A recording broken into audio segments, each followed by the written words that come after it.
से चल रहा है कि एकादशी जो है, कई सारी एकादशी आती है, एकादशी का व्रत करते हैं। तो उसमें देखो जैसे धनदा एकादशी, कामदा, पुत्रदा, निर्जला एकादशी। बहुत से दरिद्र, बहुत से कामी और बहुत से निर्वंशी लोग एकादशी करके बूढ़े हो गए और मर भी गए, परंतु धन, कामना, पुत्र प्राप्त नहीं हुआ। धनदा एकादशी मतलब उस एकादशी पे व्रत करना जिससे धन की प्राप्ति हो जाए।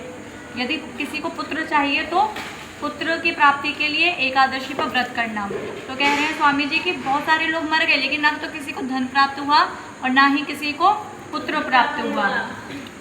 और ज्येष्ठ महीने के शुक्ल पक्ष में कि जिस समय एक घड़ी भर जल ना पावे तो मनुष्य व्याकुल हो जाता है। व्रत करने वालों को महादुख प्राप्त होता है। विशेषकर बंगाली में सब विधवा स्त्रियों की एकादशी के दिन बड़ी दुर्दशा होती है। इस निर्दयी कसाई को लिखते समय कुछ भी मन में दया नहीं आई, नहीं तो निर्जला का नाम सजला और पौष महीने की एकादशी का नाम निर्जला रख देता तो कुछ अच्छा होता। स्वामी जी क्या कह रहे हैं, जो निर्जला एकादशी आती है कब आती है? जून जुलाई के उसमें, जून के महीने में आती है जब बहुत ज़्यादा गर्मी पड़ती है।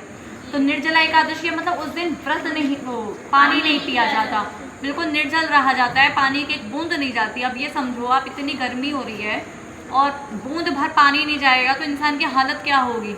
डिहाइड्रेशन हो जाएगा, इंसान चक्कर खाएगा, उल्टी आके गिरेगा। और कह रहे हैं कि जो एकादशी जनवरी के महीने में आती है, यदि उस एकादशी को ये निर्जला एकादशी कर देते और जो जून के महीने में एकादशी आती है उसको सजला एकादशी कर देते तो थोड़ा सही भी लगता कि चलो कुछ सोच समझ के किया है। लेकिन ये तो पता नहीं क्या है, बेवकूफ़। स्वामी जी ने खूब आराम से शब्द लिखे हैं कि उस कसाई को थोड़ी सी भी दया नहीं आई कि वो जून के महीने में निर्जला एकादशी करा रहा है और जनवरी के महीने में सजला एकादशी करा रहा है। अच्छा, जब सर्दी आती है तो कितना पानी पीते हो आप? पानी पीता है क्या ज़्यादा? मुश्किल से 2-3 गिलास बस पूरे दिन के लिए काम कर जाते हैं। फिर परंतु इस पोप को दया से क्या काम, कोई जीवो मरो, पोप जी का पेट पूरा भरो। तो कह रहे हैं कि इन पंडित को, इन पोप को कोई काम नहीं है कि कोई मर रहा है, कोई जी रहा है, कोई परेशान हो रहा है, कोई बीमार हो रहा है, कोई चक्कर खा रहा है। इन्हें तो बस अपनी पेट पूजा से मतलब है। कैसे भी करके इनके पास मोटी मोटी रकम आनी चाहिए दक्षिणा के रूप में, बड़े बड़े पकवान आने चाहिए, मीठे पकवान आने चाहिए, तब बस इनका पेट, इनका घर भरना चाहिए। गर्भवती व सद्य विवाहिता स्त्री, लड़के व युवा पुरुषों को तो कभी उपवास नहीं करना चाहिए। आयुर्वेद के हिसाब से बता रहे हैं स्वामी जी कि जो गर्भवती महिला होती है और जो सद्य विवाहिता स्त्री होती है, जिसकी अभी अभी जल्दी शादी होती है, और जो लड़के हैं, युवा पुरुष हैं, चाहे युवा लड़की हो युवा पुरुष हो, उनको कभी भी उपवास नहीं करना चाहिए। लेकिन आज हालत क्या हो रही है, आज उपवास यही लोग कर रहे हैं। अभी चाहे सोमवार के व्रत गए हों, सावन के महीने में 16 सोमवार कौन रखती हैं? लड़कियां रखती हैं, ठीक है, जो 18 साल 19 साल की लड़कियां होती हैं। अभी कार्तिक का स्नान होगा तब इसमें वो व्रत रखेंगी। अभी ये नवदुर्गा चल रही है, नवरात्र, इसमें भी तो व्रत रखा जाता है। हालांकि व्रत रखने की प्रक्रिया ऐसी नहीं है कि आप सुबह से शाम तक पूरे दिन भूखे रहो और जब शाम हो जाए तो बड़ा पकवान खा लो। कौन कौन से पकवान खाए जाते हैं? साबूदाने की खिचड़ी या आलू के पराठे, साबूदाने के पराठे, ये तले हुए होते हैं काफ़ी। अब ये आयुर्वेद के हिसाब से ये भी गरिष्ठ भोजन है। यदि आपको उपवास रखना है तो हल्का भोजन करना चाहिए, लेकिन ये क्या करते हैं, सुबह तक बिल्कुल भूखे रहेंगे और शाम को पूरा पेट भर के भोजन करेंगे, वो भी तला हुआ। तो ये पेट को नुकसान करता है, शरीर को नुकसान पहुंचाता है। इसलिए आयुर्वेद के हिसाब से कभी भी युवा स्त्री और पुरुष को व्रत उपवास नहीं रखने चाहिए। वो एक अलग बात है, यदि कभी पेट खराब हो रहा है तो 1 साल में 1-2 बार आप बिल्कुल उपवास रख लें, लेकिन उसका मतलब ये नहीं होता कि आप शाम को फिर घी तेल के पराठे खाएंगे, पूड़ियाँ खाएंगे, खीर खाएंगे, फिर आपको खिचड़ी खाई जाती है, ठीक है, दलिया खाया जाता है, हल्का भोजन खाया जाता है। यहाँ ध्यान दो सभी। परंतु किसी को करना भी हो तो जिस दिन अजीर्ण हो, क्षुधा न लगे, उस दिन शरबत व दूध पीकर रह जाना चाहिए। वही बात कह रहे हैं ना कि यदि अजीर्ण मतलब कभी ऐसा लग रहा है कि भोजन नहीं पच रहा, ठीक है, भारी भारी लग रहा है पेट, तो उस दिन क्या करना चाहिए, केवल या तो शरबत पी लो, नींबू पानी पी लो, या केवल दूध पी के। जो भूखे में नहीं खाते और बिना भूख के भोजन करते हैं वे दोनों रोग सागर में गोते खाते रहते हैं। इन प्रमादियों के कहने लिखने का प्रमाण कोई भी ना करे। स्वामी जी कह रहे हैं जो भूख लगने पर खाते नहीं हैं और जब भूख लग नहीं रही तब बहुत सारा खाते हैं, ऐसे व्यक्ति हमेशा रोग से ग्रस्त रहते हैं, ठीक है। ऐसे इसलिए इनकी बात कभी नहीं माननी चाहिए। अब गुरु शिष्य मंत्रोपदेश और मत मंत्रांतर के चरित्रों का वर्तमान कहते हैं। मूर्ति पूजक संप्रदाय लोग प्रश्न करते हैं कि वेद अनंत हैं। ऋग्वेद की 21, यजुर्वेद की 101, सामवेद की 1000 और अथर्ववेद की 9 शाखाएं हैं। इनमें से थोड़ी सी शाखा मिलती हैं और शेष लोप हो गई। उन्हीं में पूजा और तीर्थों का प्रमाण होगा। जो ना होता तो पुराणों में कहाँ से आता। जब कार्य देखकर कारण का अनुमान होता है, तब पुराणों को देखकर मूर्ति पूजा में शंका क्या है।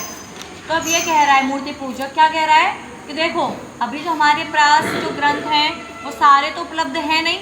वेद जो हैं 4 संहिता, उनकी तो इतनी सारी शाखाएं वो तो अभी लुप्त हो गई हैं, कुछ हैं कुछ नहीं है। तो चलो मान लिया कि अभी जो वर्तमान में ग्रंथ दिखाई दे रहे हैं उसमें मूर्ति पूजा का प्रमाण नहीं है, लेकिन जो ग्रंथ नष्ट हो गए हैं, जो अभी मिल नहीं रहे, उसमें तो हो सकता है ना। क्यों हो सकता है? क्योंकि यदि हमें पुराणों में मूर्ति पूजा मिल रही है तो इसका मतलब कहीं ना कहीं से वो आई होगी, किसी ऋषिकृत ग्रंथ से आई होगी, वेद से आई होगी, वेदों की शाखाओं में होगी। आ रही है बात समझ में? पूर्व पक्षी का है ये प्रश्न। अब इसका उत्तर देखो, स्वामी जी क्या उत्तर दे रहे हैं। जैसे शाखा जिस वृक्ष की होती है उसके सदृश हुआ करती है, विरुद्ध नहीं। चाहे शाखा छोटी बड़ी हो परंतु इनमें विरोध नहीं हो सकता। वैसे ही जितनी शाखाएं मिलती हैं, जब इनमें पाषाण आदि मूर्ति और जल स्थल विशेष तीर्थों का प्रमाण नहीं मिलता तो उन लुप्त शाखाओं में भी नहीं था। और जो 4 वेद पूर्ण मिलते हैं उनसे विरुद्ध शाखा कभी नहीं हो सकती, और जो विरुद्ध है उनको शाखा कोई भी सिद्ध नहीं कर सकता। और जब यह बात है तो पुराण वेदों की शाखा नहीं, किंतु संप्रदाय लोगों ने परस्पर विरुद्ध रूप ग्रंथ बना रखे हैं। तो अब स्वामी जी ने क्या उत्तर दिया है। अच्छा ये बताओ, आम के पेड़ की शाखा आम के पेड़ की तरह होगी या बबूल के पेड़ की तरह होगी? और बबूल के पेड़ की शाखा जो जिस पेड़ की जो शाखा है वो उसी पेड़ की तरह होगी। तो जो वेद के अनुकूल जो ग्रंथ होंगे वो वेद के सदृश होंगे या वेद से विपरीत होंगे? तो आज जब वर्तमान में वेदों में मूर्ति पूजा नहीं है तो उनके सदृश जो उनकी शाखाएं हैं, वेद तो पेड़ हो गया, वृक्ष हो गया, और शाखाएं उनकी शाखाएं हैं, भाग हैं, तो फिर उनमें मूर्ति पूजा मिलेगी क्या? नहीं मिलेगी। और यदि कोई कहे कि हाँ हमें मूर्ति पूजा मिल रही है तो उसे कोई भी वेद की शाखा सिद्ध नहीं कर सकता, क्योंकि एक मान्यता है, ये सभी मानते हैं कि यदि जो बात वेद के अनुकूल है तो वो सही है और जो वेद से विपरीत है वो बात गलत है। सारे प्रमाणों से बढ़कर कौन सा प्रमाण माना जाता है? वेद माना जाता है। यदि वेद से प्रमाण मिल रहा है, उसके अनुकूल है तो वो प्रमाणित होगा, अन्य विरुद्ध है तो वो प्रमाणित नहीं माना जाएगा। आ रही है बात समझ में? तो जो पुराणों में मूर्ति पूजा मिल रही है लेकिन वेदों में तो मूर्ति पूजा नहीं है, तो और उनकी शाखाओं में भी नहीं होगी, क्योंकि शाखा वृक्ष के सदृश होती है, तो शाखाएं भी उनके वेद के अनुकूल होंगी। तो अब क्या पुराण वेदों की शाखा माना जाएगा कि नहीं माना जाएगा? कैसे माना जाएगा? क्या सुन रहे हो राधिका जी? जब पुराणों में मूर्ति पूजा है लेकिन वेदों में मूर्ति पूजा नहीं है, वेदों के सदृश वेदों की जो शाखाएं हैं उनमें भी मूर्ति पूजा नहीं है, तो अब क्या पुराण वेदों का भाग माना जाएगा क्या? नहीं माना जाएगा, क्योंकि सबसे बढ़कर सबसे बड़ा प्रमाण कौन है? वेद है। वेद के विपरीत सब अप्रमाण है। आ रही है बात समझ में? फिर अब आगे प्रश्न कर रहा है कि जो तुम वेद वेद इतना शोर कर रहे हो ना कि वेद है, वेद ही सर्वोपरि है, तब ये तो बता दो कि वेद जो है वो परमेश्वर कृत है या फिर ईश्वर कृत, वो मनुष्य कृत है?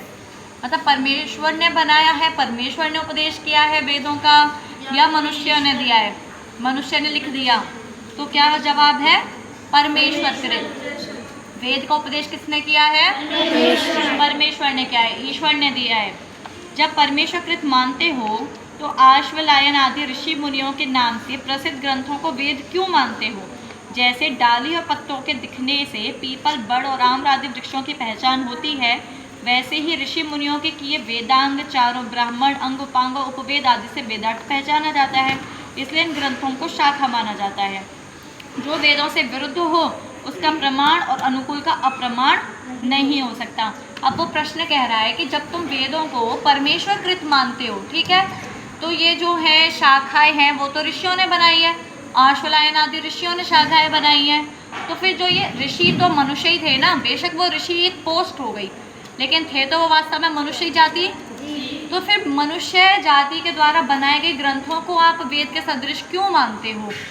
ठीक है, तो उस पर स्वामी जी ने क्या जवाब दिया कि देखो जो ये ऋषि मुनियों ने जो वेदांग बनाए ना, वेदांग कितने हैं? कौन कौन से हैं वेदांग?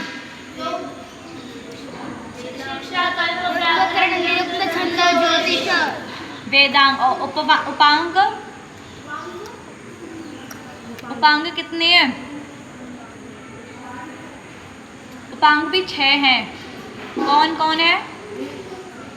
निरुक्त छंद, जो हमारे 6 दर्शन है, षड दर्शन, वो क्या है?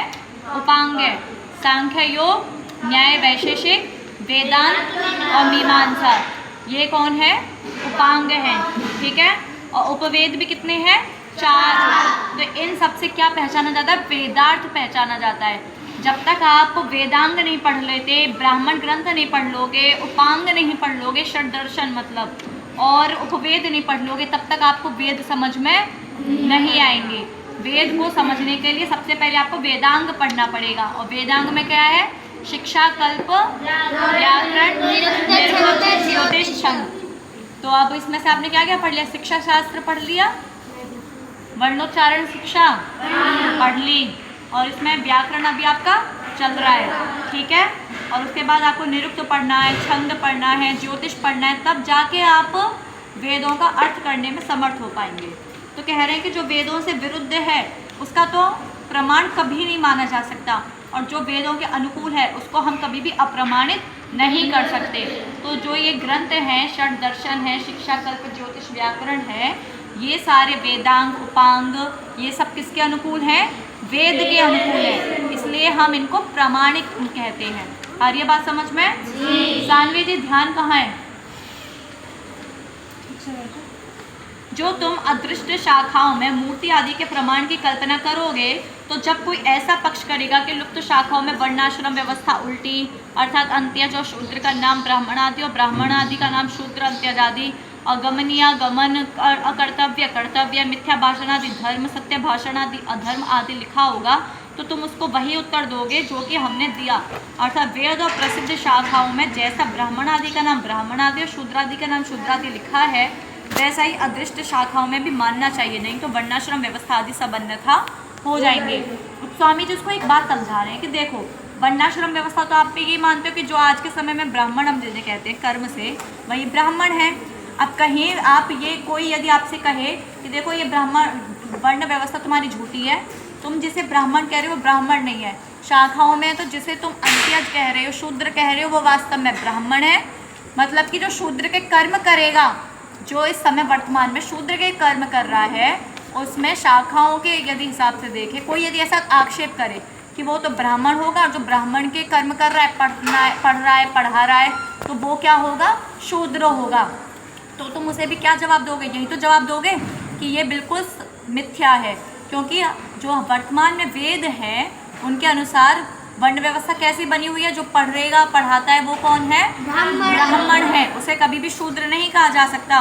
और जो सेवा कर रहा है, ठीक है, तो वो कौन कहा जाता है? उसे जो सेवा कर रहा है उसे शूद्र कहा जाता है। जो तीनों व्यवस्था वर्णाश्रमों की सेवा कर रहा है, ब्राह्मण, क्षत्रिय, वैश्य की सेवा करता है, उसे शूद्र कहा जाता है। ठीक है, तो आगे बात समझ में? उसे भी आप यही जवाब दोगे कि जो आज के समय में हम जिन्हें वेद कहता है, ब्राह्मण, शूद्र, वैश्य, वही शाखाओं में भी हैं, और यदि इनके विपरीत होगा तो वो प्रामाणिक नहीं माना जाएगा। और ये बात समझ में? भला जैमिनी, व्यास और पतंजलि के समय पर्यंत तो सब शाखा विद्यमान थी व नहीं? यदि थी तो तुम कभी निषेध ना कर सकोगे, और जो कहो कि नहीं थी तो फिर शाखाओं के होने का क्या प्रमाण है? देखो, जैमिनी ने मीमांसा में सब कर्मकांड, पतंजलि मुनि ने योग शास्त्र में सब उपासना कांड, और व्यास मुनि ने शारीरिक सूत्रों में सब ज्ञान कांड वेदानुकूल लिखा है। उनमें पाषाणादि मूर्ति पूजा व प्रयाग आदि तीर्थों का नाम तक भी नहीं लिखा। लिखें कहाँ से? कहीं वेदों में होता तो लिखे, बिना कभी नहीं छोड़ते। इसलिए लुप्त शाखाओं में भी इन मूर्ति पूजा का प्रमाण नहीं था। कह रहे हैं कि देखो, ये शाखाएं आज के समय में तो वर्तमान नहीं है, नहीं मिल रही, लेकिन जैमिनी, व्यास, पतंजलि के समय में तो ये शाखाएं थी ना, और यदि कहोगे उनके समय भी नहीं थी तो फिर आप ये बताओ ये शाखाएं कब थी, इनके लुप्त होने का प्रमाण क्या है, और थी भी या थी, इसमें प्रमाण क्या है। तो जब ये शाखाएं उनके समय में होंगे, ऋषियों के समय में, तो ऋषियों ने इन शाखाओं को पढ़ा होगा कि नहीं पढ़ा होगा, और उसी के अनुकूल अपने ग्रंथों की रचना की उन्होंने। जैसे कि जैमिनी ने पूरी मीमांसा में क्या कर दिया, कर्मकांड के बारे में बताया है, और पतंजलि मुनि ने योग शास्त्र में उपासना कांड, और व्यास मुनि जी ने शारीरिक सूत्रों में ज्ञान कांड, ये सब किसके अनुकूल लिखे हैं, वेद के अनुकूल लिखे हैं, ठीक है। इनमें कहीं भी मीमांसा में, योग दर्शन में, सांख्य दर्शन में, या किसी भी दर्शन में, व्याकरण में, शिक्षा में, ज्योतिष में, कहीं भी प्रयागराज का नाम आया है? कहीं भी ये तीर्थ का नाम आया है? कहीं भी ये आया है कि तीर्थ पे जाके हमारे पाप नष्ट हो जाते, आया है? तीर्थ पे स्नान करने जाने से, गंगा में स्नान करने से हमारे पाप धुल जाते, मोक्ष मिल जाता है, कभी ऐसा दर्शनों में आया है? किसी भी ऋषि ने ऐसा लिखा है? नहीं लिखा। तो जब ये नहीं लिखा तो ये ना तो वेदों में है, और इनको करने से भी कोई लाभ नहीं होता। प्रयागराज में तीर्थ में जाने से, गंगा में स्नान करने से कोई भी मोक्ष नहीं मिलता। मोक्ष किससे मिलता है? ज्ञान से मिलता है। ज्ञान की वृद्धि करने से, ज्ञान जो आपने लिया है उसका आचरण करने से हमें मोक्ष मिलता है। आ रही बात समझ में? और ये ज्ञान कैसे मिलता है, क्या करना चाहिए, इसकी प्रक्रिया ऋषियों ने अपने ग्रंथों में लिख दी है।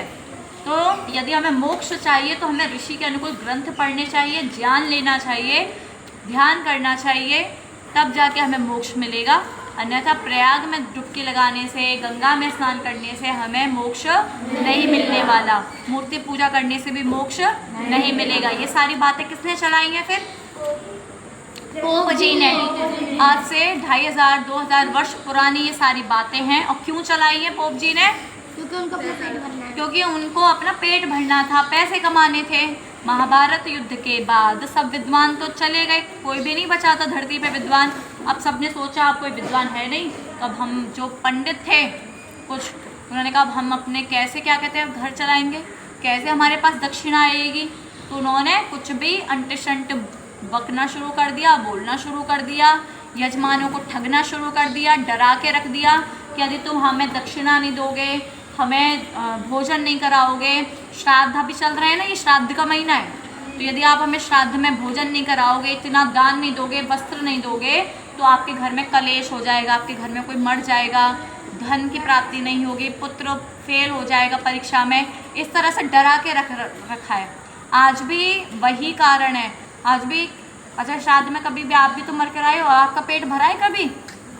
हम सभी तो मर कर आए हैं। हमारा भी तो कोई श्राद्ध कर रहा होगा 15-16 सालों से, 20-25 सालों से श्राद्ध तो कर रहा होगा। किसी के दादा दादी हम भी रहे होंगे, चाचा चाची हम भी बने होंगे। तो जब वो भी हमारा श्राद्ध करते होंगे तो आज तक हमारा पेट भरा है कभी? लगाओ कि आज तो मेरा पेट भर गया, आज तो शायद मेरे पोता पोती, पिछले जन्म के जो पोता पोती होंगे, उन्होंने मुझे खीर पूड़ी खिलाई है। होता है कभी? नहीं होता। इसी से क्या पता चलता है? और इतने सारे लोग तो हम बैठे हैं, किसी का पेट नहीं भरता। जब हमारा पेट नहीं भरता तो दुनिया में जितने भी लोग हैं किसी का भी पेट नहीं भरता बिना खाए। इसी से पता चलता है कि जो श्राद्ध खिलाए जाते हैं वो वास्तव में उनके पास पहुंचता ही नहीं है। ये पंडितों ने अपना पेट भरने के लिए किया हुआ है। अच्छा, लेकिन पंडितों का पेट तो ज़रूर भरता होगा, क्योंकि वो तो घर में भोजन करने के लिए आते हैं। ब्राह्मण आते हैं कि नहीं आते? वो तो आराम, और उनको दक्षिणा भी दी जाती है, वस्त्र दिए जाते हैं, पैसे दिए जाते हैं, तो उनके तो बड़े मज़े ही मज़े हैं। श्राद्ध के इस 15 दिन वो आराम से, उनके घर में ना भोजन बनेगा, दूसरों के घर पे भोजन करेंगे, वस्त्र मिलेंगे, पैसा मिलेगा। यदि कोई 1000 रुपये 500 रुपये भी दे तो अब आप हिसाब लगा लेना कि 15 दिन में उसकी कमाई कितनी हो जाएगी। आ रही है बात समझ में? तो इसलिए ये श्राद्ध और ये मूर्ति पूजा करना, प्रयाग में जाना, गंगा में स्नान करना, तीर्थों पे जाना, ये सब किसने शुरू किया है? पोप जी ने। इनका उपदेश कहीं भी वेदों में नहीं है, कहीं भी ऋषिकृत ग्रंथों में नहीं है। और ये बात समझ में? और जिसको विश्वास नहीं होता वो स्वयं ऋषिकृत ग्रंथों को पढ़ ले, स्वयं पढ़ के देख ले कि वास्तव में ऐसा है या नहीं है। क्यों हम दूसरों की बात माने? स्वयं पढ़ के देख लेना। तो इतनी बात आ गई समझ में सभी के? ठीक है। अब कल इस प्रसंग को मैं पूछूंगी, पता होना चाहिए सभी को।